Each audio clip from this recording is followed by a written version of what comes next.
As I look upon my life, there's a passion inside. Heaven knows I'm living my dreams. As I look upon my life, there's a passion inside. Heaven knows I'm living my dream. Good morning, everybody. Yay, we are back, and I'm back, right? Last week, I wasn't here for 2 weeks, right? Yes, we haven't seen each other for 2 weeks. Yeah, so I'm back. I hope that you guys are with us this morning. I am not sure, but if you are tuned in, we are so happy to have you with us, and thank you so much for tuning in. And if you didn't subscribe as yet, come on now, hit that bell, because I know that you want to know what is happening. So you are on the Inside Show with none other than Talk with Joan Thursdays, and my co-host is with me here this morning. The other co-host is not here. We take turns. So we're missing you, Vi. We wish you speedy recovery. Thank you so much, beloveds. We really appreciate you tuning in this morning. So I have beautiful women in the studio with me this morning. You know that this month was Mother's Day month, and you know that it is this month that we celebrate moms, right? So I wanted to actually celebrate the women in our communities who sometimes don't get the trophies, and they in the background, but they play a vital role, and that is our first ladies in ministry. That is, if you don't know what is a first lady, that is a pastor's wife. And sometimes a lot of them are pastors too. So, yay, these are the unsung heroes.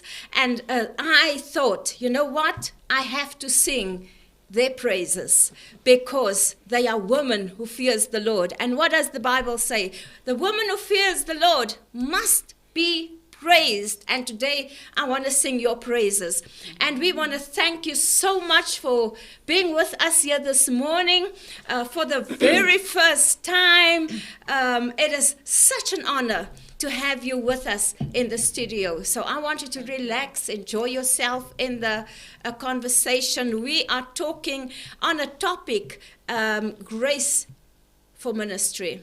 You need grace, beloveds. Yay, wat the ministry will begin. Yay, you need grace. That's right. Grace upon grace. Yeah, that's right. So that is our topic for this morning. So yes, I'm gonna just ask my co-host to introduce and to say hi to you guys, and then the ladies to introduce themselves. Thank you so much for tuning in. Morning, and welcome again, Insights family. If you haven't already, please don't forget to share this message.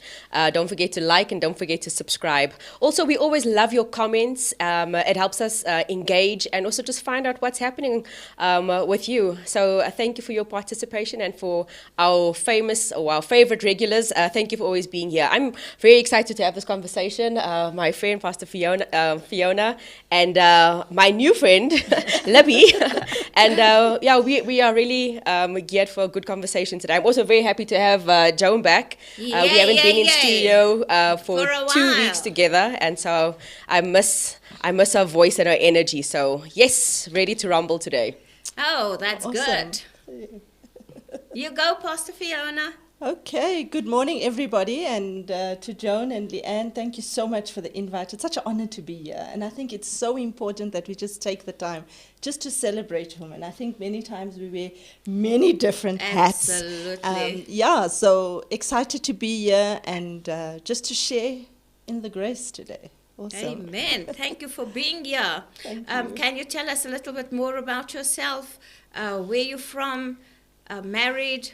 We want to know. You want to know all my stuff. We want the stuff. They want the stuff. We want the stuff. Okay, so I'm Fiona. I'm married to Manuel. Together we pastor a lovely church in Edenvale. It's called Salem Word of Truth Edenvale. So we co-pastor, we lead pastors of the ministry under the leadership of Bishop Lazarus and First Lady Neela Lazarus. We love awesome. what we do. And yes, besides that, like I spoke about wearing many different hats, I'm also a businesswoman. I run my own consulting company. And what I actually do is I facilitate leadership intervention. So we were speaking earlier on that you can't just have your foot in one part of what you do, because of women, as women we are very influential. Very and true. we want to make a difference. So yeah, that's just a little bit about me. I'm not going to tell you all my accolades, or else I'll keep you here the whole morning. But yeah, I'm excited to be here this morning. Wonderful. Welcome. Okay, I'm Pastor Libby Weimers. I'm from Family Worship Center. My senior pastor is Pastor Audrey Jacobs, and I'm the associate pastor. I'm married. I had 2 kids. My son passed away a few years ago, 5 years ago, and I have 2 grandchildren. Wow. Stalen, she's 10 years old, and Manasseh, he's 7 years old. So that's the joy of my life at the moment. Yay, I can you imagine? enjoy my grandchildren, and I spoil them, and the mother moan, but I do it. It's my grandchildren. Yes, Yeah, that's how it is. Huh? Grace for grannies. Grace for grannies. that's the grace that we have, and I think it's a privilege that we have. And I've been in ministry. I've been ordained as a pastor at Family Worship Center 2009. So we were fellowshipping at JCC Right. those years. My late brother passed away, Pastor Errol Jacobs, and then we went over to Family Worship Right. Center to go and help my sister-in-law in the ministry. Bishop Freddie released us. We didn't just walk away. Right. He released us, prayed over us, and we went over, myself and my kids and my husband. Oh, I'm married to Stanley Weimers. Yes, that's vital. By the That's way, I got a husband. That is important. I'm sure he's listening in, and you never mentioned my name. You like to be single. married for 43 years. Whoa. And that's the grace upon our Amen. lives, grace Awesome. upon our marriage, Wow. grace upon our kids. Chandra and Shaman is also in the ministry with us. Wonderful. And so we just thank God for His grace upon our lives. And many years. I feel that I should retire now. I'll be I'll be 70 in October. What? No way. Yes. So I'm semi-retired, I think now. Oh, wow. But can you believe it? I'm still in the kids ministry. I still Wow, do the lovely. Wayside Sunday School. Wow, when we talk about grace, you got a load of it. The Awana Kids Friday afternoons. I do that. We fetch the children in the community from Westbury, and it's like Sunday school, but they call Right. it Awana. Yeah. And we teach them the words, sing, and all that. Then we have to play games with them. When I get back there, I am tired. I can just imagine. So, oh Lord, do I really have to do this? At your age, you're running around with children. Yeah, Lord, then I'm kaput. That's crazy. Yeah. But when I Friday afternoons, I lie on the bed. Then I say, I'm watching TBN now. So this pastor was preaching, and it's just, I said, oh Lord, I'm so tired. I really must now retire. I can't do this anymore. I'm 70, Lord. So he's preaching there, this pastor, and it's just like that. You don't need retirement. You need refinement. Oh! I said, Pastor, you're talking to me. Yeah. Well, welcome to you. I know you're going to enjoy the show with us here this morning. And yes, we actually want to speak on this topic, very close to my heart, grace for ministry. And it is important for us to understand, that in ministry you need some grace. You need grace, really, because you work with different people, different, families. So it's just a mixed-marole. Yeah. So yes, you have your mirror out. You know how we roll on a Thursday. So if you have your mirror, there's a question that I need to ask you. And please, if you can, speak to us on YouTube, on the podcast, speak to us. And I would love to know what you will say with regards to this. So looking into the mirror, there's a lady looking back at you, or a gentleman looking back at you. So what is this lady? What grace did this lady receive? What grace did this gentleman receive? What will you say is the grace that you received? All open to you. I received a lot of grace, guys. Oh, if I must start a book right on grace for ministry. Grace, grace in my walk with the Lord. Grace that all my life I know church, and that is what it is. Grace that I didn't go, into the world, and that is to me is grace. Grace that I didn't taste the pleasures of this world. To me, that is a grace. It's grace that God has kept me in the palms of His hands. That speaks volumes. That is grace to me. And so I don't know what you will say. Guys, open up. I agree, Pastor Joan. That's me. Grown up in church, pastor's kid. I've done church all my life, and I just see the grace of God since I've been young. I always think, my father used to tell me that when I was little, I was very sickly. I think up to 2 years I couldn't walk. Wow. And there was a tent campaign with Billy Graham. Right. And my father took me there. And he held me on his shoulders. And he said, Lord, if you can touch my child, I will give her back into the ministry. She will serve you. Wow. He says, the pastor prayed, just a general prayer. When we got home, he put me down and I could walk. I started walking. Awesome. What grace is that? Whoa, and he always used to remind me, my child, that is grace upon your life. So being a pastor's child, I walked with God since I've been like you. Never in the world, never done anything that's not out of line. Yeah. And so the grace of God, as I grew up as a young lady, I found grace to marry a very good man, a handsome guy. Right. I found grace with 2 beautiful children and now grandchildren. And with the death of my son too, I saw the grace of God upon my life, I could still encourage other women, other ladies that lost their families. In my bereavement, I could just encourage them. So lots of people ask me, how do you do it? And I say, that's the grace of God. That's grace. That Only speaks grace. volumes. That's grace. And over to you, Fiona.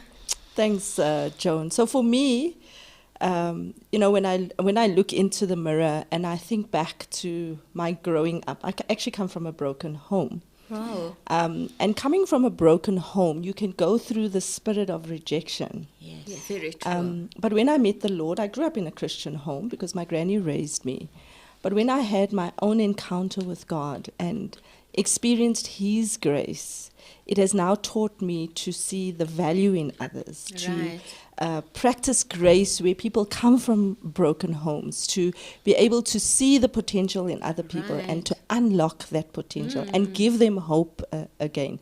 And then I'm going to be very honest, Pastor Joan, the grace to raise 4 kids. Absolutely. Yes. As a pastor, grace. I think because as when we pastor, when we stand beside our husbands, when we serve alongside them, you are not just a biological mother. Right. You also become a spiritual Right. mother, and you have to help them unearth that potential that God has locked up on the inside of them. So yes, I know Lee always says this to me, Lee-Ann always says this to me. She says, I'm such an encourager. And it's something that I really strive to do, because I feel that's how we can exercise that grace as women of God, and as women not just in church but in the marketplace as well. Yes, Yeah. wonderful. Thank you. That was very beautiful. I enjoyed listening to that. I still can't believe Libby is 70. And you've got... Now, when I grow up, I'm going to look like her. yeah. Let me just say it's Avroshlane. Just don't mind the plug. But contact Libby if you need some. For me, the girl that's looking back at me, my name actually means God has been gracious towards us. And I do experience, or I have experienced and seen the manifestation of that in my life. For me, I think what I'm most grateful for when it comes to grace, I think it would be two things. The first thing is that in times of foolishness, God has covered me. And when we started the church, or when we pioneered the church, I wouldn't say that I was a very experienced pastor. But God allowed me to build and be raised in quiet spaces. Right. And I am grateful for that. That, I think, is an incredible grace, because the bar is always higher, and the difficulty is always, anything that's publicized is always amplified. That's true. You experience That's so it. true. So I'm thankful that God strengthened me and raised me in quiet spaces, so that I never had to experience, a public revelation of your inexperience. And that's quite a vulnerable thing for me to say, but I think there's a relationship with vulnerability and Right. grace. Yes. And I think for me, I have a heart of gratitude when it comes to God's grace towards me, especially in ministry. Wonderful. So that's how I feel about grace today. Beautiful. So now, beloved, you and I know that these are all First Ladies sitting with me here. I am so honored to have them here. So we know that there is no manual, there is no textbook, there is nothing that shows you how to navigate through the journey of being a First Lady. And this is uncharted, undocumented. This is totally a journey, guys, uncharted a journey. And I want to ask the question this morning to you guys. I want to pose this question to you. Being a First Lady, as you rightfully said, Fiona, having 4 children, right, and become a spiritual mum. You became a spiritual mum to all those children in Westbury, right? They look up to you as a mentor, right? So how do you navigate your way through, right, in order to show the grace of God, being a mum, changing those caps, right? Being a spiritual mom and being a wife. How do you navigate your way through? What would you say? Okay, so for me, I think I first have to give honor to the First Lady of Silent Word of Truth as a whole, which is our bishop's wife. Like I said, I came from a broken home. I've been in ministry since I was young. I've led youth. I've done various different things. But I think, like we were speaking earlier on with Lee-Ann, each phase in your ministry and in your walk will unleash different things. And there was a time we were very hurt in ministry, my husband and I, and that's when we joined Siloam. And there was just such a unique connection with Mama Nila. I call her Mama Nila. I had given up. I had said, I'm not doing this church thing. I'm letting go because I felt it was just too hard. Not knowing that because I had received a prophecy when I was a young girl that I would be in ministry. So it was something that I resisted on a continual basis. Went through my journey, but through my pain, I've learned to love others. And because I have an example that has covered me. So I want to say to any woman, that wants to be in ministry, any other pastor's wife, make sure that you have a covering. And I know, Joan, you do that for many women. I think many of us actually sitting around this table actually do it for many women. So that is the one thing. Then wearing the different hats. You've got to find that balance in terms of taking care of your biological children, because you've got to unearth their destiny and their purpose as well. And then also making sure that you're taking care of those that God entrusts to you into your care. And sometimes it's not just within your ministry. I find that because of the nature of work I get involved in, it's sometimes even outside of the ministry so. circle. Because you're in business too, right? Yes, John. And with that there, you have to command your morning. Yeah. That is the first and foremost thing. The first place I go to is my daddy in the morning. And I say, Dad, this is my day. I've planned. But you're going to order every step. I promise you there's days that my diary is so booked. Sometimes I'm triple booked, but it just works out. God just works it out. So the first and foremost place is to have that relationship with your Father, because people are going to rub you up the wrong way. You are going to experience disappointments, but you've got to be able to see beyond the disappointment. You've got to be able to see. So I like what you're saying there. Yes. Because I always take it, we always tend to say that, especially when we are Christians, to say we go to our Father first, right? Yes. Which is the right thing to do.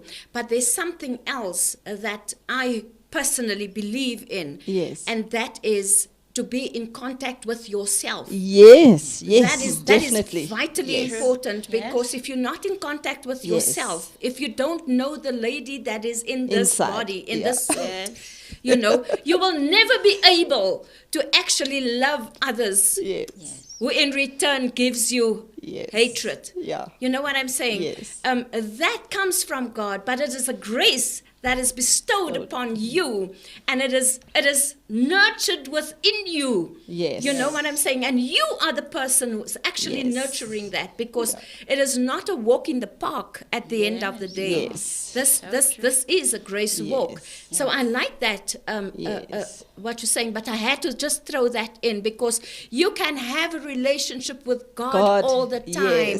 But come, I tell you, if you don't have this relationships and the relationship within yourself, you will never be able to be a happy person on the face of the earth. Yeah. True. That is it. It is true. And if I think about what you're talking about, is that you mentioned a time when you experienced church hurt. Yes. And that's another thing that God graces us for, is that, along your walk in ministry, you are also learning. But while you are learning, you are leading. Yes. And while you are hurting, you are helping other people come to healing. So there's always this dual complexity that exists in a work. Absolutely It means so. that you have to often strengthen yourself and get in touch with who you are as a person, Yes. so that you can actually withstand privately often, very often, so that you can maintain the relationship that other people need you to have with them. Very so it true. is. It's a tight walk. It's a tight walk, Joan, because No, it is. you must be an example where you don't feel like one. Absolutely so. You must always be intact. Yeah. You must always, Smile and always keep yourself up. So I don't have those cliches, Yes. guys. I'm No, glad. Just let it be. Be real. That's my motto. Yes. Be real. Real. Yes, Real yeah. to yourself, real to others. Yes. And that is just me. And I know a lot of people would not understand that, because some people put some things upon first ladies. Yes. You have to dress a certain way. You have to look a certain way. You have to behave a certain way. So me, I say, I'm human. In the Yes. first place, I'm just a human being. Yes. So if I want, I like the other evening I was sitting laying in bed, because I'm busy crocheting a blanket. So I'm Inhuman. crocheting. Okay, Granny. and my husband is laying here, but I just burst out laughing because this Libby. I always go to Libby's posts, guys, because she always have jokes. Yeah, that's what keeps you young, Pastor John. You must seriously And I was laughing because I said, hey, die Libby machtig. But now tell us, what did Libby say? Tell us, Joan, what did you say? This week, you had a lekker joke on social media. About this lady, this guy that gave They're taking longer the than lady they'll find it. the roses. It was a birthday. Yeah, it was a birthday. Yeah. And he now wanted to impress her, and he bought the roses and the chocolate and the card, and he thought, hey, let me put a Bible verse Yeah. in this card just to impress Fierce, her. you know, yeah. But he doesn't know any Bible verses. So he says, Ach, alles is maar mooi. alles Everything is nice in the Bible. Alles is mooi in die Bible. Let me put, what was it? John John 4 or something. was 8, something Yeah, like something that. like Yeah. that. So he wrote that. So she was very excited when she received it. She also ran to the Bible and check what does John 14 says, and it says, you had 5 husbands, and the one you have is not yours. And she gave him a clap. And she slapped him because how can you not Yeah, but tell say me it, that? What are you actually telling me? So yes, sometimes I think when people look at you, they say, you had 5 first ladies, and the one you have now is not even yours. Yeah. So that is just from us. But on your thing is that you have, if you can just maybe pose one of them to Pastor Libby, and then we will go. This is a good one. I think, and you alluded to it earlier on, is that we are all here with the help of another person. Absolutely. And like it is your heart, Joan, to honor and sing about the unsung heroes. I think that we can all acknowledge a mentor and Yes, or that's right. just an example, or someone that had either prayed for us, spoke into our lives. And what I think and what I believe in the generation past, because the dynamics were different with women, Yes, it I was. think the strongest thing that you could be back then was a good example. Yes. And that meant ordering your life properly. It meant being a good steward of whatever God had entrusted you into. Yes. It meant being an example to the woman in your church. It meant being a friend. It was always a background role, but the generation past really stood in that space very bravely and very consistently. So I'll start off with mine, then I'll pose the question to the rest of us. Can you acknowledge anybody who did that for you in your life? And what kind of impact did it make?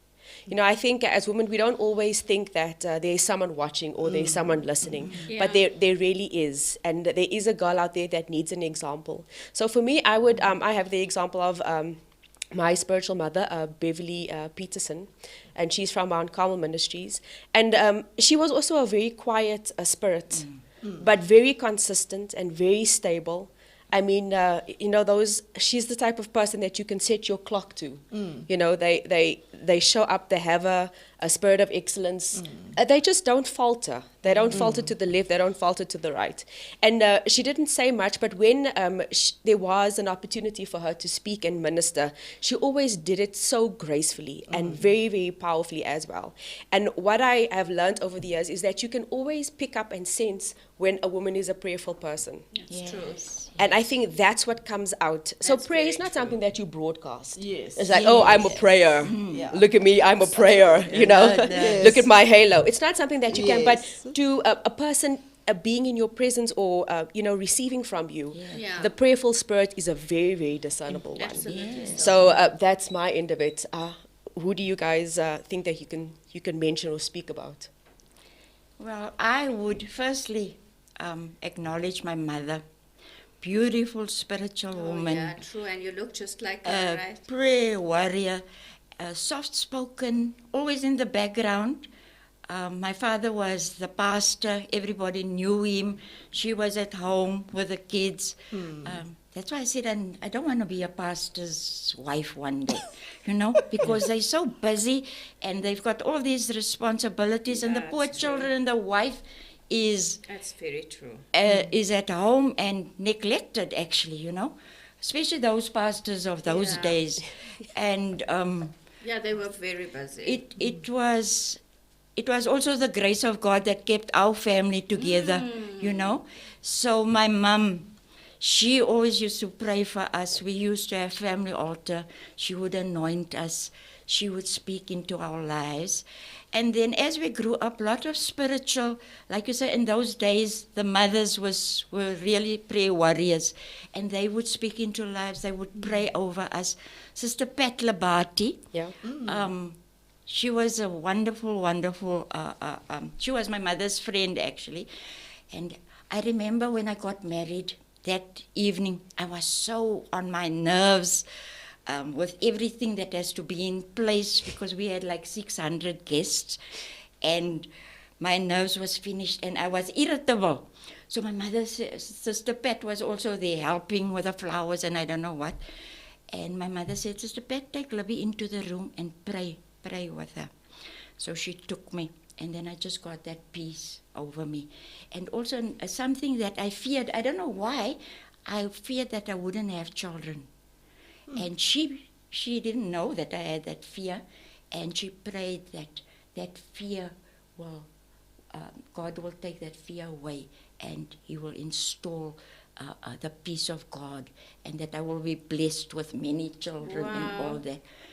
And I thought, wow, Sister Pat, how did you know? Because that was really a fear. I don't know why. But, those were mothers that really prayed with us. Sister Sheila Arends, lovely people. You know, all those mothers in AFM, Eldorado Park. I'm always so happy when I see them. So, godly, elderly women. Those women weren't educated, but they were prayer warriors. And when they speak into your life, you can feel the anointing, you know, and they do it. And they used to rebuke us. But in love. And that's how we grew up as youngsters and in the ministry. Nowadays, you can't rebuke the youngsters anymore. True. But those mothers, I honor them. And I thank God for my mother, that she installed all her attributes into my life. Yeah. I can also just sing the accolades of my mum. My mum was a very strict woman, extremely strict. Oh, yeah. And she was a no-nonsense person. Everybody saw that side of her, Yeah. but didn't know the love that she actually carried within her. Yeah. Yes. You know, and I that is why I always love, like, you know, when I speak to people and I see people are like putting up fences and trying to build these walls, there's something within them that is painful, that is hurting. Yes. My mother got very hurt in church. Yes. In church, Yeah. she got hurt. And she said that she will never go to church again. And she didn't. She didn't. Yeah. Until she was old. She went back to church. You know what I'm saying? So it is sometimes these women Yes. who are our unsung heroes, you know, that many times, that is why I love Crown the Queen, because I feel that you have to have an opportunity to sing their praises. You have to create an opportunity to thank them, because in the busy world that we are living in, you never get the opportunity to thank them. Because there's another a hero of mine, a woman who I highly esteemed, who really taught me how to go to the throne room of grace. It was Auntie Hetty Peterson, Yes. Virgie Meyer. Meyers, Yes. Auntie Meyers, you know. These were all these Sure. beautiful women. Sister Barnes and them from, you know, beloveds, I come from the soil of Noordgesig. Yes. That's where I grew up, you know, in my young years, until I was in standard 3, which is grade 5 now. So then we moved to Riverlee. But these are the people who laid the foundation in my life. Oh, yeah. And I saw my dad used to take me with because I was this little girl who always wanted to be with Daddy when he goes and pray. And I always made sure he has his handkerchiefs.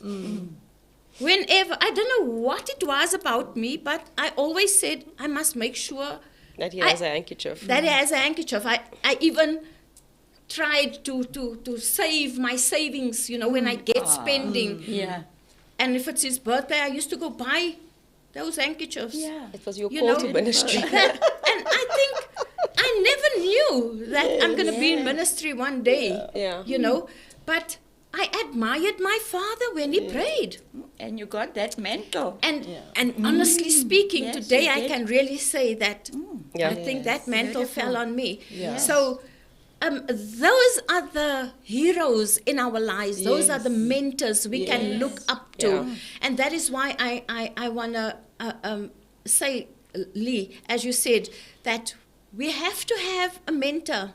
Yes, we have. You have to yeah. have someone, especially when you're in ministry, especially as a Christian woman or man. You have to have someone you can actually go to. A go-to Yes. person A go-to that you person. can confide also. Absolutely, a and speak confidant, to. You know, Yeah. because as first ladies, as pastors, you can't just speak to No, anybody. you can't. Yeah, you We can't, also yeah. hurting. We also have Yes, problems. that's right. And you must have somebody that you can trust and go to and Yes. Yeah, just someone who speak won't your talk. heart, and pray with you and encourage you or give you guidance. Because like Joan said, we don't know it all. I'm still learning.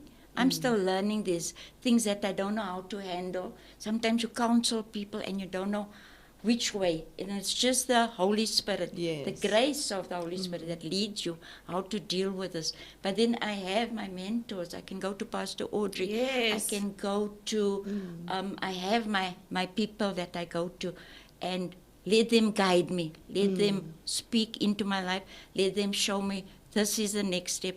What should we be? And you find that the grace that is on them, you often, like you had Yes. mentioned, it falls on you. Yes, Yes. it So does. it's almost like you become recognizable Yes. in the specific grace. Yes. It's like, I recognize that grace. It was from a generation before you, and I see it in Yes. you. Like the apostle writes, the grace that was present in your mother, Absolutely. your Yes. grandmother, and Yes. your mother.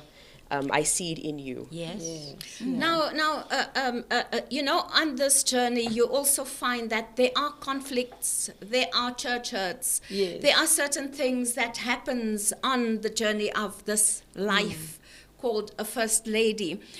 So I want to ask, how do you think that you can navigate your way through this journey, when people hurt you so badly and you have to still put on that smile and smile again? You know what I'm saying? How do you how can I put it? How do you work through this conflict? How do you work through the hurt? Yeah. Yeah. You also have a big testimony on that. Yes, yes, yes. So, like you were saying earlier, Joan, it starts with you understanding yourself, because when you understand yourself, that talks to emotional Right. intelligence. That's right. I think in terms of our life's journey, you grow up, you mature, Right. you become That's better, right. as you grow.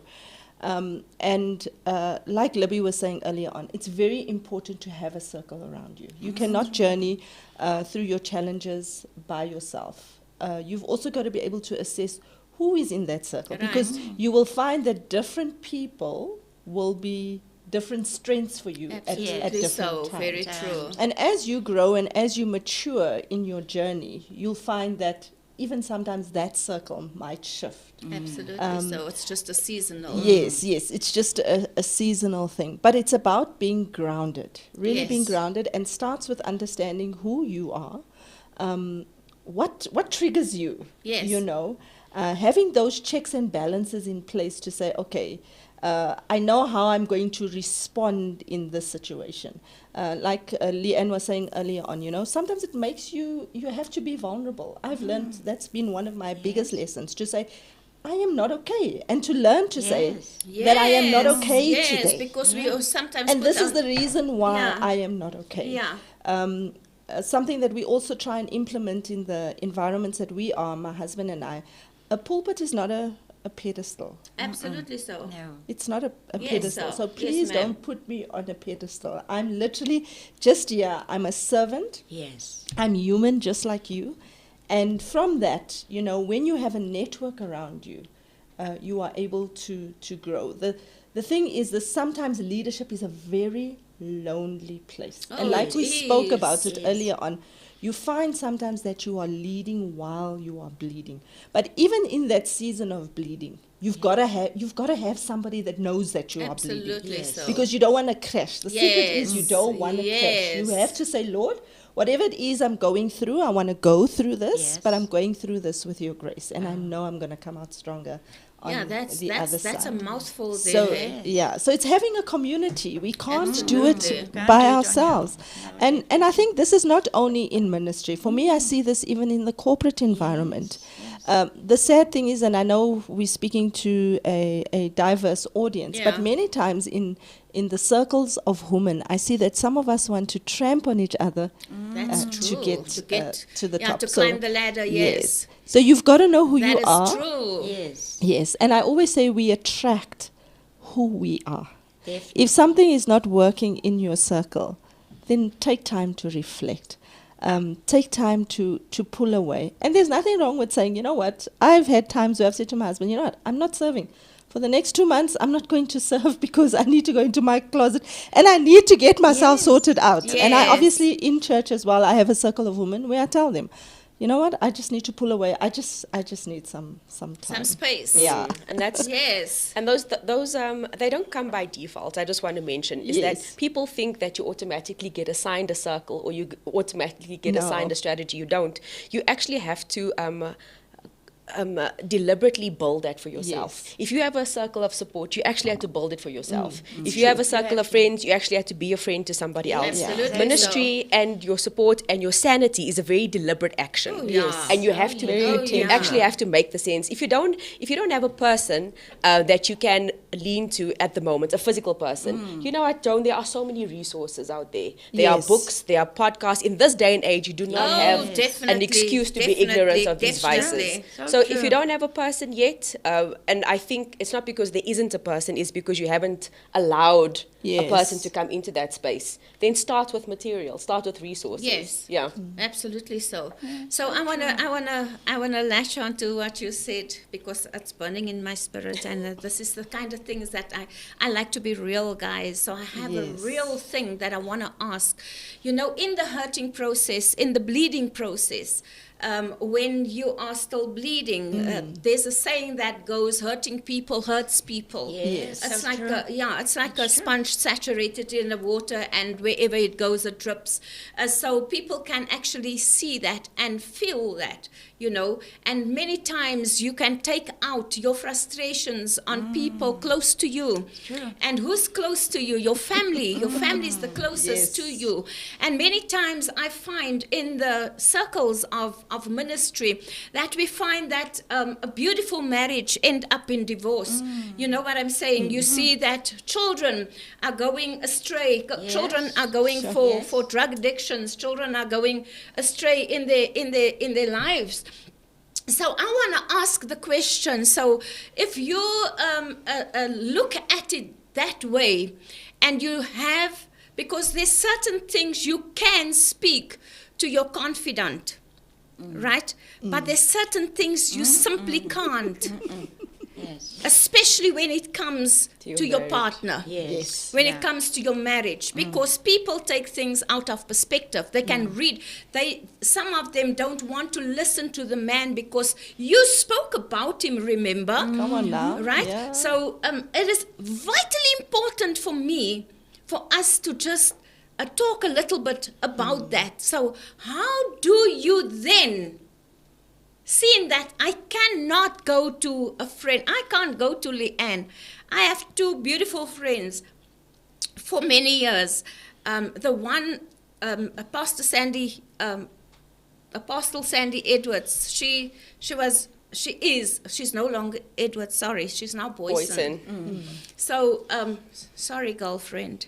But yeah, but I mean now, that's a friend in need, indeed, Yes. to be quite honest. and then another friend came, Sonia.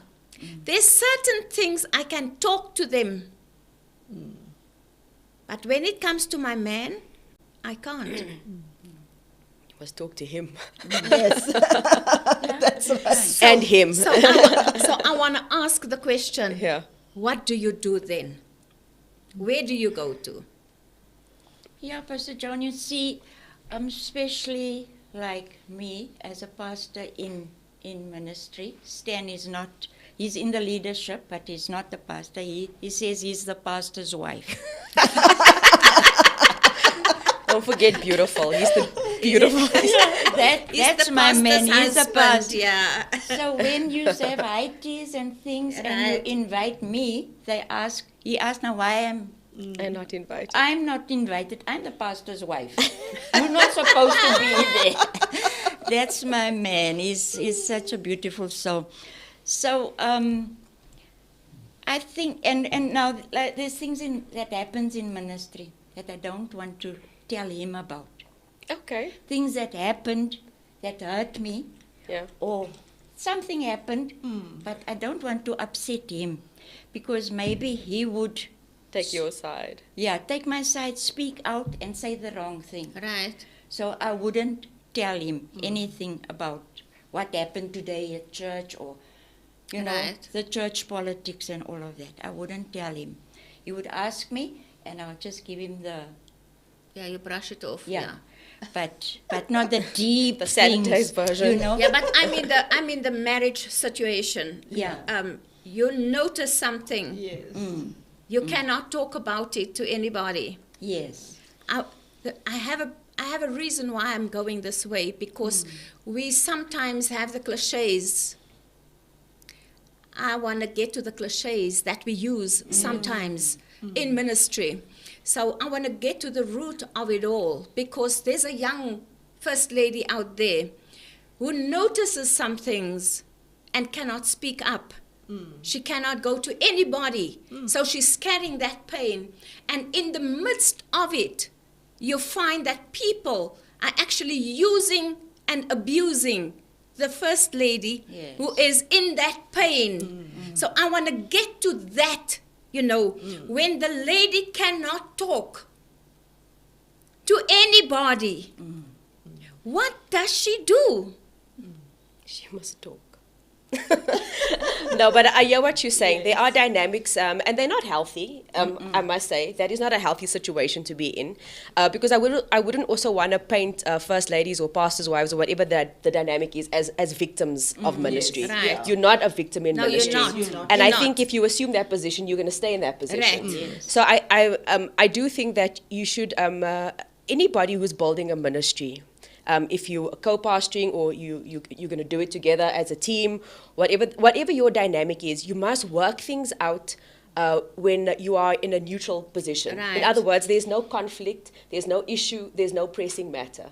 So we work out our strategy for survival and our strategy for conflict before conflict occurs. Right. In other words, if Pastor Paul breaches those initial agreements that we Right. had, then at least there's a map that I Right. can follow that we both agree on. Because I think where it becomes very difficult to move forward on anything is if you are in disagreement. Yes. Right. And so now you're So forced would into you say silence. you get into disagreement when there is a decision taken Yes. alone? Yes. Right. Yes. I'm talking for a friend. Yes, we all are. Yeah. Yes. No, I actually does, because I see it happening. I see it happening, and it's close to my heart, and that is why I'm talking about it. Yeah. Because that's why I'm there for women. That's why Yes. I go all out, Yes. and especially I know God called me for first ladies. Yes. Undoubtedly so. To be their strength, to be that arm, to be that bandage, Yes, to yes. put that sling on. So, and that is why I'm asking, Yeah. I want to actually try and create something here. To tell you that it's not always the case where you agree Yes. on something. Yeah. And I think that's where conflict comes in. Yeah. right? But it does between depend the on, partner. on what is it? Because sometimes your husband as the head, you will have the final say and the prerogative. Absolutely. But other times it is not always a question of that. Otherwise it would be a bullying relationship Yeah. where Yeah. whatever I say goes and your Goes, opinion doesn't yes. matter. So I Yeah. think maybe there are categories. Yeah, because there's different, how can I put it, not atmospheres, different, in different homes. Yes, Yeah. yeah. There's Different, different Dynamics. cultures and dynamics. Cultures. That's Yes, the yes, exactly word that I'm looking for. Yeah, There's yes. different cultures in Yes. different churches. Yeah. Yes. So you carry the culture of your church, Yeah. right? So you find that there's a culture in specific churches where the man does everything, Yes. and it is seen by the congregation that the woman is in the background. Yes.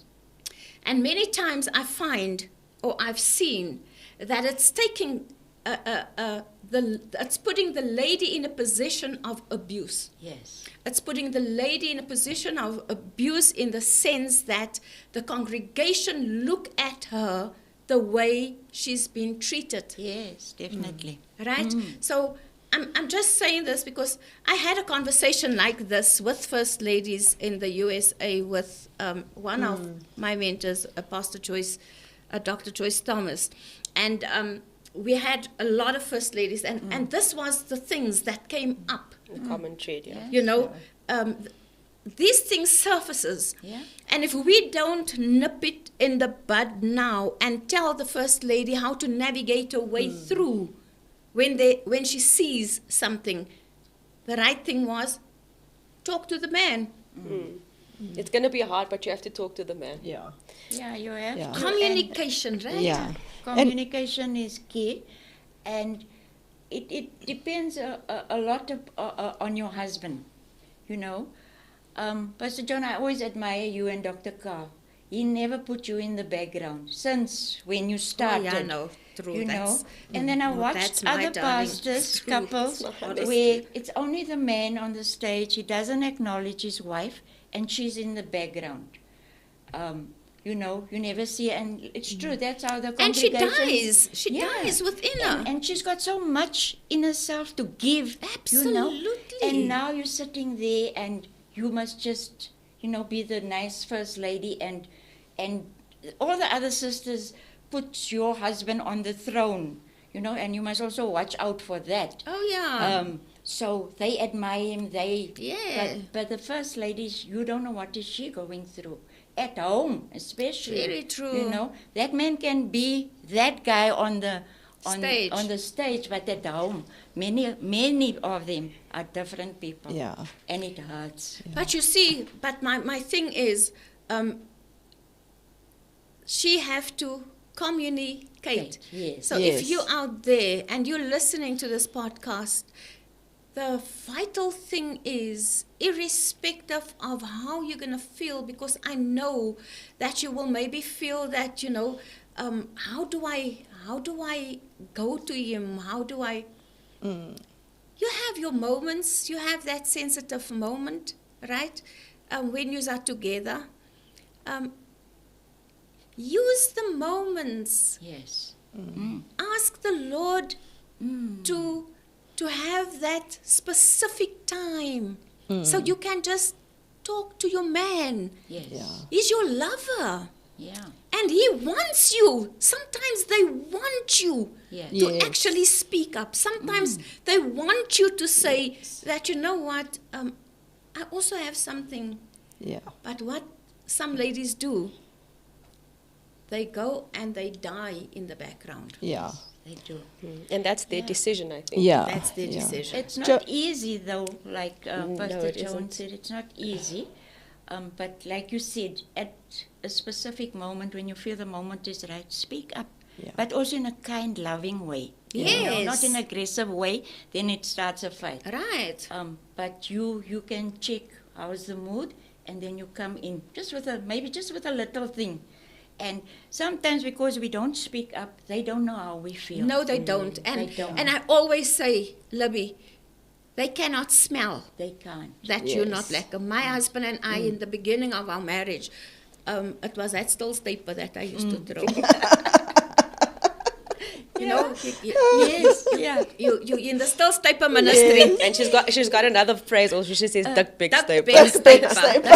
Ek wou nie regtig tyne gesê dit. Yeah. Joel, I just want to maybe just share some practical ways. Right. Because I think what you're Yes. dealing with is very, very real. yes. And I'd like to make it a bit more practical Oh, yes, for please. our audience this morning.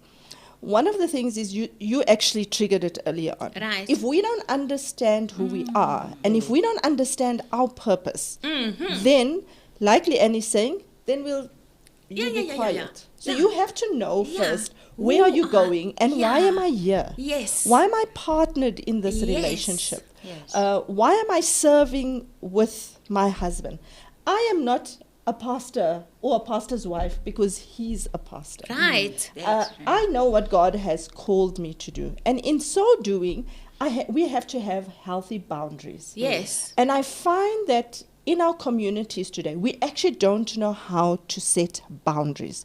We don't know where we girl, start. now you talk my and we don't know language. where we stop. Yes. So it's very, very important because this is a partnership. Now, when you come into a partnership, there are certain ground rules. I don't like to call it rules because I don't Yeah, like compliance. rules. Yeah, I yeah. want you to be real Yeah. with me.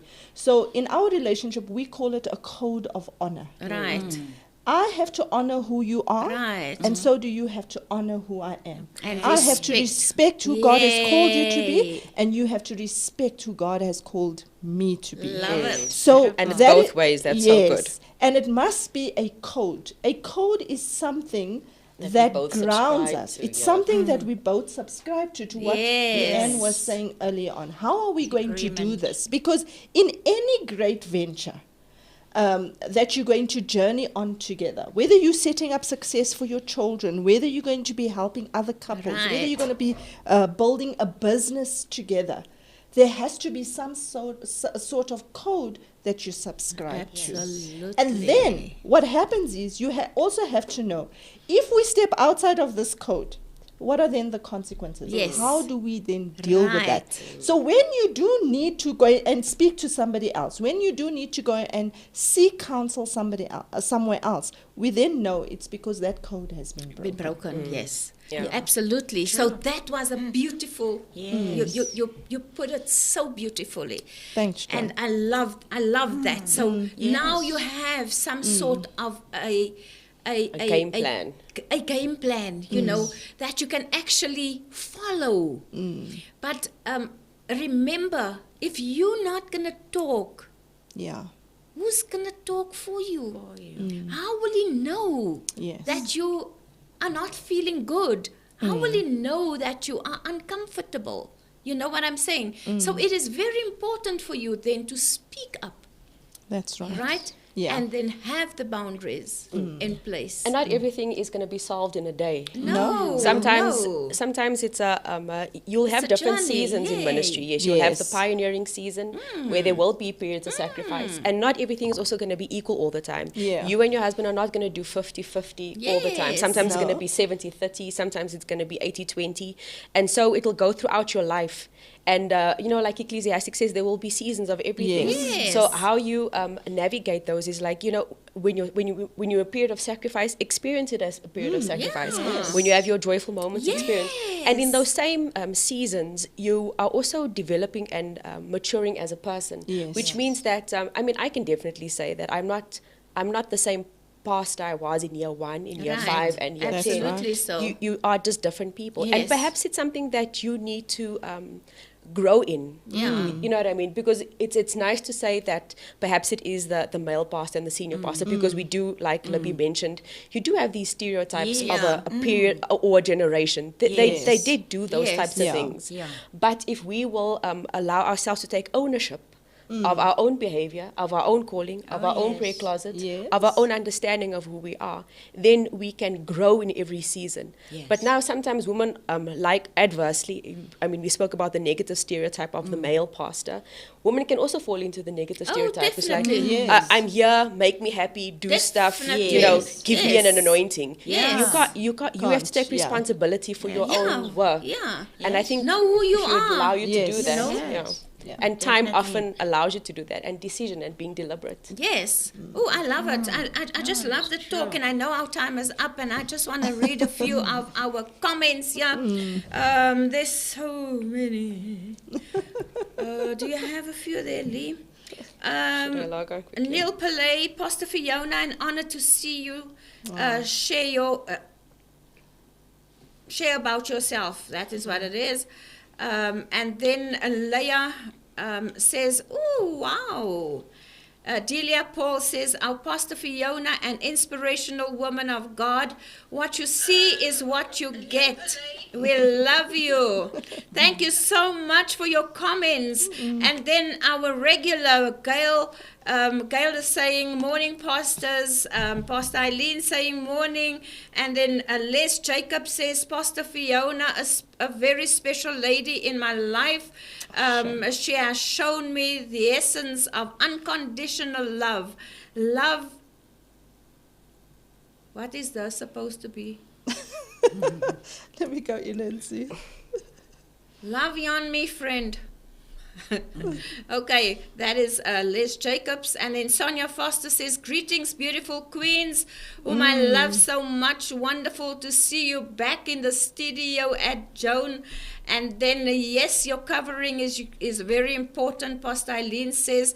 And then Sonia says, "Absolutely, Pastor Fiona, we have to command our days. Balancing in the life of a first lady is imperative." Oh, yes, Joan, potent point. Relationships with self is more important than our relationships with others. Pastor Libby, she says, "My beautiful friend, you add so much value to so many women's lives. I love you, and there's nothing you can do about it." Zahara Alpa says, Great morning, pastors." Karen Weimers, Julie says, "Morning, pastors, all looking very smart and fresh." And then my sister Bernice Boyson says, "Good morning, beautiful woman of God." Hi, good morning. Cindy Swat says, "Still Staple Ministries. Staple Ministry." Wel het hy goed gesê.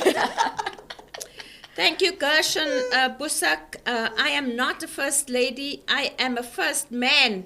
And loving this conversation, so much wisdom being shared here. Gershon. Things I can apply in my marriage and ministry. And then Gail says, "Wow, Pastor Fiona, code of honor is such a beautiful way to positively describe so-called rules, because the words rules alone can get one." Yeah, that's very true. No? Can one back up against the wall? That is very true when you say rules. Yeah. So thank you so much, beloveds. I'm going to ask you for your last comments, because we came to the end of our show. It went so fast, and It did. It went very quick. But yeah, last comments from you guys, and then we're out. Yeah, Pastor John, thanks for having us here. And ladies, like we heard today, let's speak up. Know who you are in Christ and speak up. Don't just be in the background. Right. Yeah. From me, thanks, Pastor John. Just You're such an honor to welcome. be here today and just to share in your greatness. It was good having and you here. Yeah, we salute you. We salute you for the Yes. work that you do in the kingdom. Thank We you. thank you for being real. And Thank for you. being And to my dear friend, Lee, thank you so much for the invite. It's really an honor to be here. And to the audience, I just want to say to you, stay the course. Don't get Yes. discouraged. Yes. Grace will locate you where you are. Amen. Beautiful. Well, that was so precious. Well, I always love the Inside Show, because you also get to meet new people. And today I have met Pastor Libby. I knew you. No, we did, but I mean, this would be our first kind of formal. So it's lovely Yes. just to add to friendships in the kingdom. So thank you so much for being here. I can't believe you're 70. I'm gonna need some verification. Show me your ID book. I think my birthday date is wrong. Yes, but it's so lovely to see the grace of the Lord on you, and it's definitely evident. To my parent pastor Fiona, she is like a Barnabas. She is a great encourager, and I think likewise, Pastor Joan is she's like a refuge city. You're like a refuge to many people, and it is Thank your you. ministry. I do think you always speak about the heart, your heart for women in ministry. So may God continue just to grace you with more insight and with more influence, so that you can effect what God has placed on the inside of you. Thank you. Amen. To everyone else, there's a quote that says that bloom with grace wherever you are planted. Yes. And grace is not it's not demographic. Yes. It's not situational. It's not locked in time. Grace is grace, and God has given to you freely. Yes. And the more you need grace, the more grace is available. So don't limit yourself, because grace is unlimited. I think lean right. into God in everything that you do. If you're in ministry, you can do it. You just don't know how yet, but you can do it. So God bless, take care, and thank you to these wonderful, graceful ladies. Yay! Thank you so much, ladies. Thank you for joining us this morning. Thank you so much for your insights. Thank you for the love in the kingdom of God. Thank you that you never give up on people. Thank you that you're always there, irrespective of when you are tired. Thank you for giving your best. I know one day for sure God will crown you, and there's so many stars that you will receive in that crown. And may God bless you and continually give you the grace to abound. So there's one of God's characters is love. So the Lord is compassionate and gracious. He's slow to anger and abounding in love. So all we can do is to abound in His love, because without His love we can't do anything. So Jessie, I have something to give to the ladies here, just to say thank you so much. This is to keep you a little bit warm. Thank you. That is from us to say Happy Mother's Day, and may God really truly keep you in the palms of His hands. Thank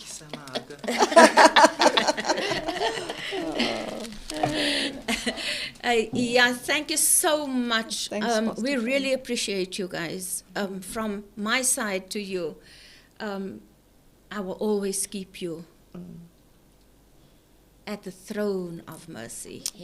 You know, when I can't get to you, I can get to God in prayer for you. Amen. So standing in that gap for you. So yes, beloveds, we came to the end of this beautiful show. I love you. God loves you best. Go in the peace of the Lord. Mwah.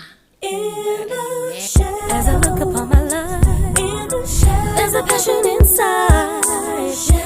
Heaven knows I'm living my dream.